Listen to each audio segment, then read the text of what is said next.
Question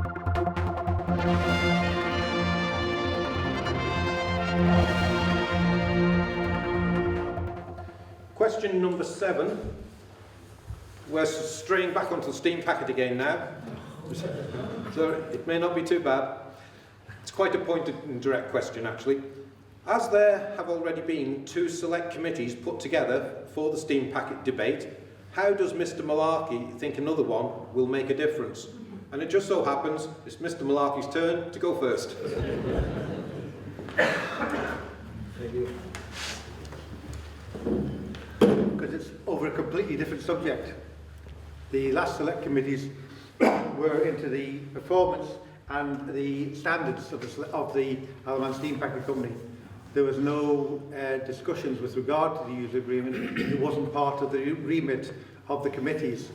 Only when it came to light that there was a debt and there was, we weren't getting our hands on the account for the Steam Packet, did the second committee get formed. The first committee, both committees were the same members, but the first committee did its report on the standards, made recommendations to the Steam Packet, many of which the Steam Packet upheld and did. But when we'd finished it, it came to light about this debt. So it was asked, could the committee be reassembled to look into it? So the second committee found this debt of £220 million and reported it back to Tynwald. Now, we never debated the user agreement. It was mentioned in the reports, but at that time, we're going back to 2008, there was still something like 18 years for it to run, or whatever it was. My maths is not pretty this exact second. There was still a long time for the user agreement to run. Now, this committee I'm looking for has only come to light because the Steam Packet in the last 12 months has applied to have an extension to the user agreement. And I am petrified that this government is going to give it one. That's why I want a new select committee. Completely different item. I don't care, we have 5 select committees, as long as we get the right thing for the Isle of Man and we get the Steam Packet under our control and stop losing all this money and paying these high fares. So, totally different committees looking at different items. Okay, thank you. Would you like Captain Buchholz?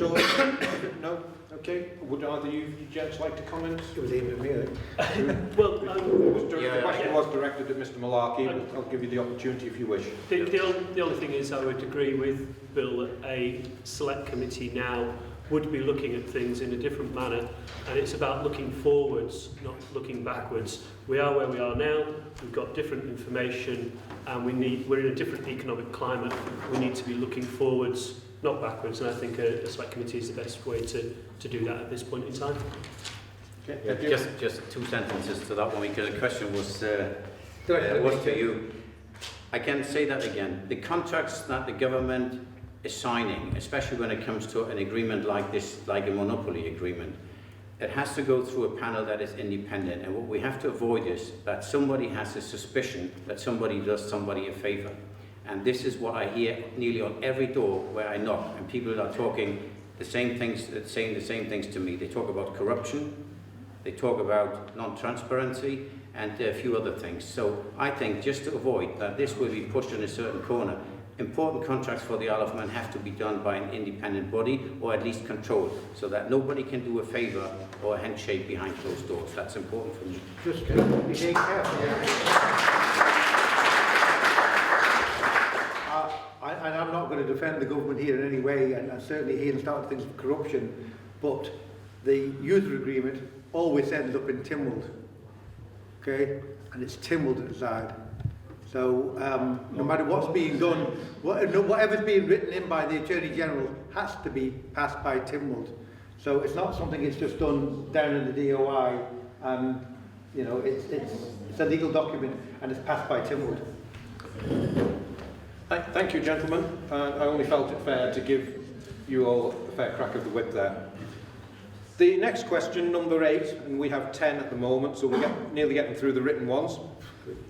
What's your view on the recent changes to child benefit that has created anomalies by being tested on income from 2 years ago? and penalises families and parents in employment. And it's Captain Buchholz to go first. It's a good exercise to get up and down all the time. Child benefits. Yeah, we have a daughter, she's 5, Millie, and we always had everything at the wrong time. When she was little, the benefits that were available just shortly before were cut. We didn't have that. Now, when Millie gets into the age level with being 5 years old, some of the things are reintroduced, but then she's too old, so we wouldn't receive anything like that. So in general, I would think child benefits is something first that we should pay, and it should be paid also to people and based on something that the people actually earn at the moment. It's completely irrelevant what somebody earned 2 years ago. I read about this case that a lady sent a letter in, I think to the government or to the newspaper, saying that she and her husband needed child benefits, and the government turned her down, or her application was turned down, saying she earned too much money 2 years ago. But now, having the child, she can't work. So basically, what she earned 2 years ago is completely irrelevant to her present situation. And that has to be, that's what I mean. Our departments have to be more efficient, and they have to make decisions quick and not stupid, like that case. Thank you. Yes, I mean, I think we're going to struggle to find anybody on this panel who's going to agree to this in any way being sensible. It's absolutely appalling, isn't it? I've spoke with a lady on the doorstep who was caught in a very similar situation where her circumstances had changed dramatically, and they were referring back to her income from 2 years ago. It's absolutely appalling. Again, this is all part, I mean, I do believe, or we believe, that means testing is actually the way forward with regards to benefits, but it has to be up to date. It has to be a system that is fit for purpose, and quite clearly this is not fit for purpose, and we're having yet another knee-jerk response rather than actually thinking things through correctly. This is just not defendable.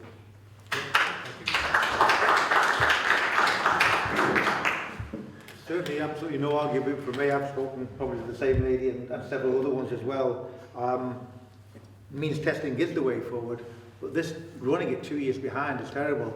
I mean, my own theory would maybe do some fast track income tax returns on the 5th of April, so that you're taking it the year before if you're going to fall into this trap. Now, I think we all read the article, I think, of a lady in the paper who had fallen into this trap, and her income from 2 years ago was good, and then all of a sudden she got nothing for the previous year, and then again nothing, and then no child allowance. That's totally wrong. But I did also, and I'm not defending the Treasury Minister here, but I also remember reading or listening to an article on the radio where he said he'd also agreed that they'd have to do something about this quite quickly.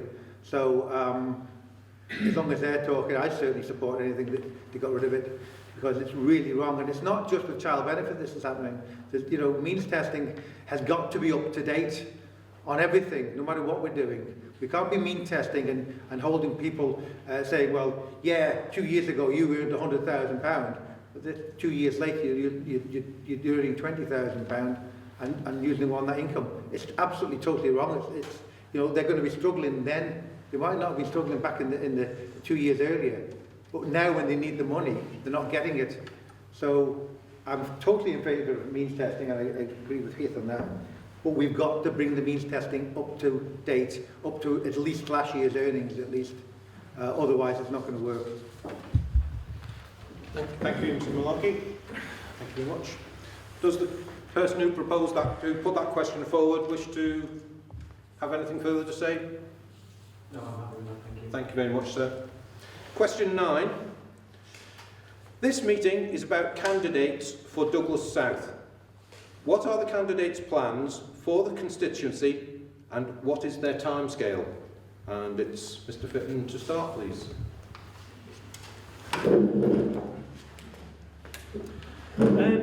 Okay, I haven't got any grand plan. I'm not going around this constituency making false promises. I'm not going to be able to make massive changes. I'm not going to be able to change the rates or anything like that. Certainly not in the 14 months or so between now and the general election. I have met a lot of people where I've said, please, if I'm elected, give me a phone call. I've been quite surprised by some of the things that are going on, perhaps naive. So I think it would be more about trying to help individuals and trying to give them some direction so that they can help themselves. I've had quite a few people from a health perspective, because obviously that's my background, that I've said, you know, they seem to be struggling a little bit as to where to go forwards, and I'd like to try and help them. And in fact, actually, I was speaking to a couple of people yesterday who I actually said, even if I don't get elected, please give me a call when I've got a little bit more time and I'll try and give you some direction. So I think, to be perfectly honest, the next 14 months or so are going to be about getting to know the constituency, getting to know individuals and trying to help those individuals.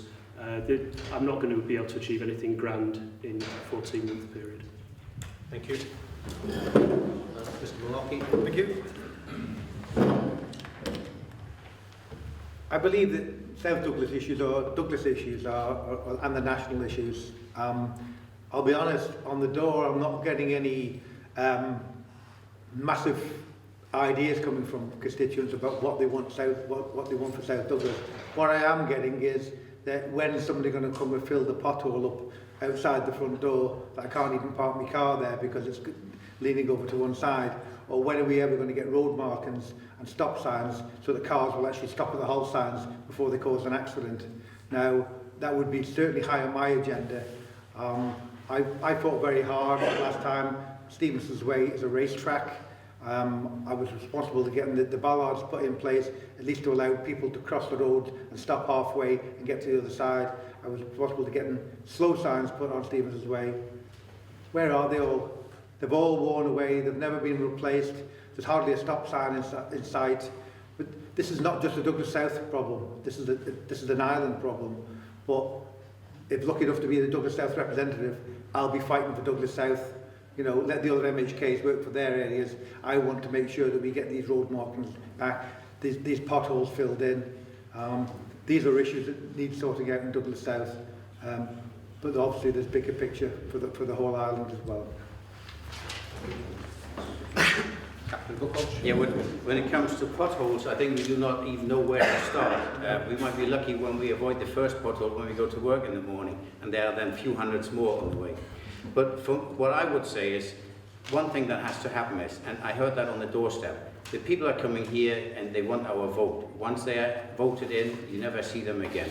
So what I want to do is, I would like to have, on a regular basis, that means once a month, always at the same place, a meeting where people can come and talk to me one-to-one. It is very easy to say, give me a call. A lot of people won't do this. Send me an email. That is something that happens now already. People send me emails, and one lady sent me actually a questionnaire list of 5 or I think nearly 10 questions, and I had to answer that, and I answer also similar questions on doorsteps. So it's important to keep the connection with the people, and that's what I would do. I would come here because I think anybody in Douglas House who would like to have an MHK should be able to talk to the MHK and not have to attend a party meeting. For example, that's what Keith was saying on Sunday. If people want to talk to an MHK from LibVan, you can come to our party meeting. And I said, and Bill said the same, people do not want to attend a party meeting or want to join a party. So I would do it in that way, that I would have at a certain time, let's say on Friday or Saturday at 6 o'clock for an hour, for 2 hours, I would sit there, and anybody who has an issue can talk to me one-to-one. You do not have to attend a party meeting. That's what I would do. Thank you. Could I just add one thing which I'm quite happy to give to the other two candidates as well? There is one thing I would want to try and do, and if it's one of you two who's elected, perhaps you might want to run with this.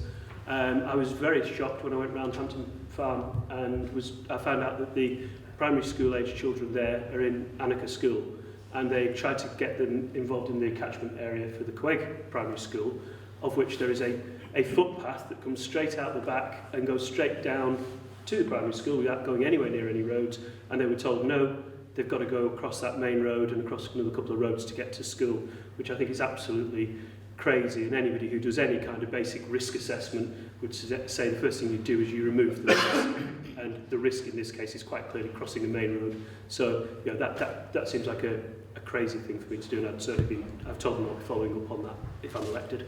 And I would urge either of you to do that. Yeah. can I also add one more thing? In Pulrose, I met a lady and she said to me, can you try to do something? We have problems here next door. There are a lot of people dealing with drugs and the police is regularly here. So if there's a hot spot, if there's an actual hot problem, something has to happen. Either with them we have to help that the police is coming and sorting that out, or at least has an eye on that, or does more often patrols. So there are certain things where you cannot say, okay, if I'm elected for the next 16 months, I'm unable to do something. But if something is happening, for sure you are then the right person, or the MHK is the right person to try to help the people who suffer from certain incidents or problems. Thank you. And I think that's what we all would do. Well, yes, indeed. And that's the council issue you're talking about there. It was a public sector housing. There is drugs involved and there is prosecutions. Yeah. Council will deal with it. Okay, thank you. Question number 10, and the last of the written ones, is what actions should government undertake to promote the creation of significant numbers of non-low-income private sector jobs, which would replace those being lost in the finance sector and create scope to slim the public section? Can you say read that out again? What action should government undertake to promote the creation of significant numbers of non-low-income private sector jobs? So they're talking about medium to high earners. What action should government undertake to promote the creation of such significant numbers of higher paid jobs, basically? Sorry, excuse me. I posed the last question. You didn't give me a chance to ask if it was answered sufficiently. Oh, sorry, sir. It's all right. I just thought I didn't check all I could. It's took an hour and 20 minutes for a question about this constituency to come up, the first one, and I posed the second one. Yeah. I think that's disgusting for somebody who's about to run for Douglas South. Who hasn't got the finger on the pulse of the community that they're going to represent. And basically, if that's how long it's going to take, how long it's going to take to rectify constitutional problems in Tipple? Would you like, and my apologies, sir, for neglecting to ask you. I know it's late in the day, there's a violation on this call, so everyone's pushed in. Let's get into Douglas South, there's no more. Well, you came in a little bit late. We discussed quite a lot about Douglas House. I went to the toilet. All right, okay. Maybe then. I'm the chief officer and I agree with what he said about the steam packet. Anyway, what I asked hasn't been answered, it's been skimmed over. When I go to vote on Thursday, I want to vote for the right candidate. And if the candidate doesn't know what the electorate want in the constituency, why should I vote for them? True. I'm sorry, but I don't think the question was answered, and I don't think everybody listens to Douglas knows what the problems are. Everybody talks to every case, but nothing ever gets done. But the question asked here tonight was to say if anybody has a finger on the pulse which could sway my voting, and so far as I see it tonight, nothing has. We've got about national interests. This requisition meeting is about Douglas South and the candidates for Douglas South. I want to know what's going to happen in Douglas South, what their commitment to Douglas South is, not just for this by-election, but for the next general election, and for the future of Douglas South. And on the door... There's no specific answer just given, so I'm sorry. Are we responding to what we get from the door? I mean, on the door, I was asked when the new doors are going into Landic Park, when the new kitchens were going into... Which one of the estates? New kitchens are going into... For Douglas South, we've just gone on for the first time in 20 minutes about national interest. I understand that it's an open forum, anyone who wants a question has an answer. But I'm explaining to what we're being asked on the door. We're not being asked... Obviously, we're being asked national issues, but when it comes to South Douglas issues, the only issues I'm getting on the door is on Hillside Avenue. Mr Malarkey, when are we getting on new kitchens? This is what we're asking. Or when is somebody going to fill that pothole up outside our front door? That tree was pulled down 3 years ago and nobody's replaced it. Now, I've sent emails, telephone calls, messages, every time I've got one of them in, trying to get answers for these people. Now, that, to me, is dealing with the problems of the people in South Douglas. Right? I haven't had anybody come along and say, come on, when are you going to build a new community centre in the middle of Annika, which is what I'd like to see, but I haven't had anybody ask me that on the doorstep. So we can only answer here, I can only answer for myself, and for what response that we're getting from the people we've spoken to. Now, I've done my best to speak to as many as I possibly can in 5 weeks, but I'll tell you in 2006 I canvassed for 4 months. In 2011 I canvassed for 4 months, and it took a struggle to get around to 4,000 people and 3,000 homes in that time. And talk to everybody.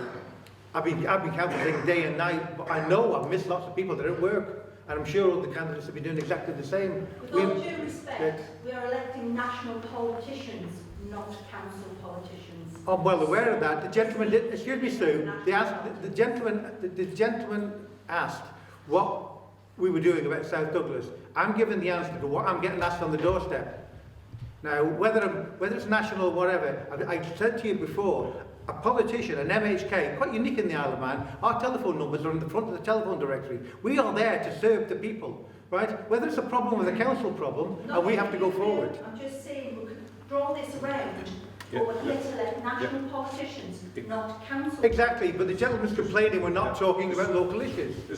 Can I just, and I can understand your point there at the back, but the question was from the gentleman, quite specific. It says, this meeting is about candidates for Douglas South. What are the candidates' plans for the constituency and what is their timescale? So the question was specifically aimed at Douglas South. I can understand also we are electing national politicians, but the question was slanted to this particular area. And Mr Malarkey, and could I suggest perhaps the candidates, they may have something rolled up into their summing up. We're giving them up to 5 minutes to sum up shortly, so it may be that something will come out of that that would suit the audience tonight. Could I just have a yes. quick... I mean, there's a couple of things. First one, of course, is the fact that we can only answer the questions that come from the audience. So if the audience have chosen not to ask that many Douglas South questions, then that's their entitlement. And I think that the fact is that there is this balance between being a local representative and being a national representative, and so that there is always going to be that conflict. You said we didn't answer your question, but I did say that I'd be following up on the fact that the new housing is in what I would consider to be the wrong, and more to the point, the people who I spoke to when I went round it consider to be in the wrong area because it involves crossing busy roads. So that's very much Douglas South. I spoke earlier about talking to people who are upset about the condensation issue in their housing, and that's something that we can do about getting back to individuals and supporting them to approach the council. And I spoke about the fact that I talked to a number of people about health issues, so it's about one-to-one issues. Again, echoing what Bill said, I'm not hearing people say that there is one big issue. People aren't saying they want a youth centre building or anything like that. So I would imagine you've got something that you feel we should be doing. I've not had a chance to speak to you, and I don't know whether Bill's had a chance or Kurt's had a chance. So I'm guessing that unfortunately we've missed you so far. You've got something that's a burning desire. If I'm elected, and I'm sure if either of these two are elected, they will come and be happy to talk to you and find out more about what it is that you actually want. But we're trying to be representative to everybody. Does that answer your question any better? Not particularly, no. Okay. I mean, I think it's something that... Talk to us afterwards. You're happy to talk to you. I mean, if I was singing the by options called up somebody side, but at the end of the day, I understand what was on the general election, but also what to know was why would you come to represent Douglas South? If you haven't got your finger on the pulse of Douglas South and you don't know what people at Douglas South want, how can you be their voice? Well, I disagree with you. We've been speaking to the people of Douglas South.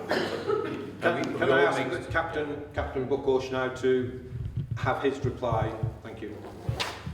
Yeah, I think we all mentioned what we would do. I said something about the regular meeting. I said something about hotspots like the drug problem in Pool Rose.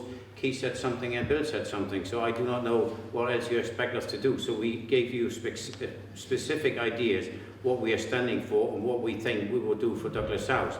And I said at the beginning, and I don't know if you were here then, but I said whatever we do for people who live here but don't work here, so anything that we do possibly would have an effect on Douglas or the nation as a whole. So I think there were very clear and very specific answers and also very specific suggestions what we are going to do. And I'm sorry if you didn't get this, but this is what we three have said. No, I understood totally what you said, so I understood what you said now, so I don't think you answered the question at all. Okay. Maybe we can talk about this afterwards. Then I apologise. I don't understand. Thank you very much, sir.